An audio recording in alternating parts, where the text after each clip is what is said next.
کسی جنگل میں ٹونی چڑیا اپنے شوہر سونو کوے کے ساتھ رہتی تھی۔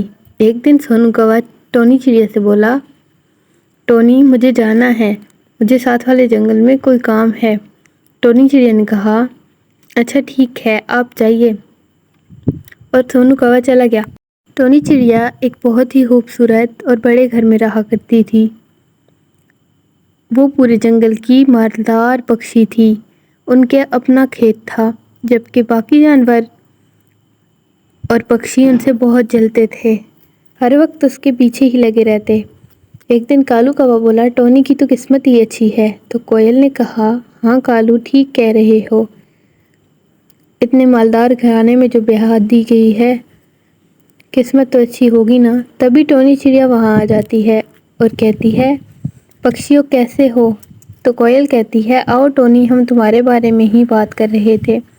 ٹونی چڑیا کہتی ہے، جان کر خوشی ہوئی، کیا بات کر رہے تھے؟ تو کالو کہتا ہے، ہم تو بس یہ کہہ رہے تھے کہ تم نے کیسے سونو چڑیا کو پھنسا لیا۔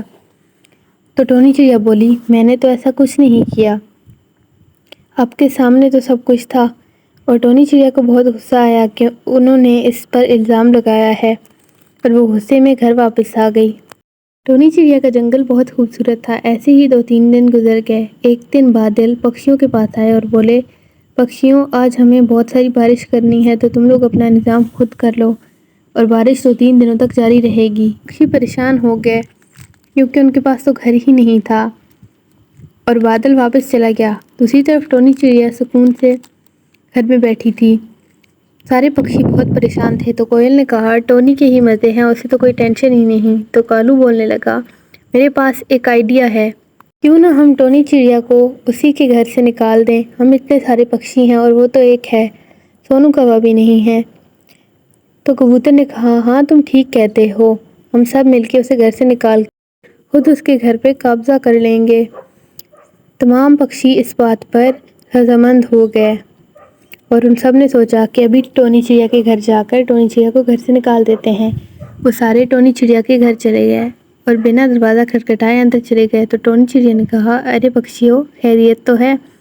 تم سب اکٹھے میرے گھر اور اپنے بچوں اور انڈوں کے ساتھ؟ تو پکشی بولے، ارے تمہارا گھر کون سا تمہارا گھر ٹونی چڑیا، یہ اب ہمارا گھر ہے۔ ٹونی چڑیا کے پیروں تلے تو زمین نکل گئی، کہنے لگی، ارے یہ کیا کہہ رہے ہو؟ پکشیوں نے کہا کہ تمہیں ابھی سمجھ آ جائے گا، اور ایسا کہہ کر ٹونی چڑیا کو گھر سے دھکے دے کر نکال دیا۔ ٹونی چڑیا بہت پریشان ہوئی کیونکہ بارش ہونے والی تھی۔ تبھی آسمان پر کالے بادل نمودار ہوئے۔ ٹونی چڑیا نے بہت دروازہ کھٹکھٹایا لیکن کسی نے نہ کھولا، اور تیز بارش شروع ہو گئی۔ ٹونی چڑیا کچھ دیر تو وہیں بیٹھی رہی، پھر اس نے چھپنے کی کوئی جگہ تلاش کرنے کا سوچا اور وہاں سے اڑ گئی۔ آخر کار ڈھونڈتے ڈھونڈتے وہ تھک گئی اور خود سے بولی کہ میں کیسے یہاں پہ دن گزاروں گی۔ تبھی اس کی نظر ایک پیڑ کے سوراخ پہ پڑی۔ اس سوراخ کے اندر پانی نہیں جاتا تھا۔ ٹونی چڑیا اندر بیٹھ گئی اور سکون سے بارش کے مزے لینے لگی۔ دوسری طرف سارے پکشی اپنے گھر میں بیٹھ کر پکوڑے کھا رہے تھے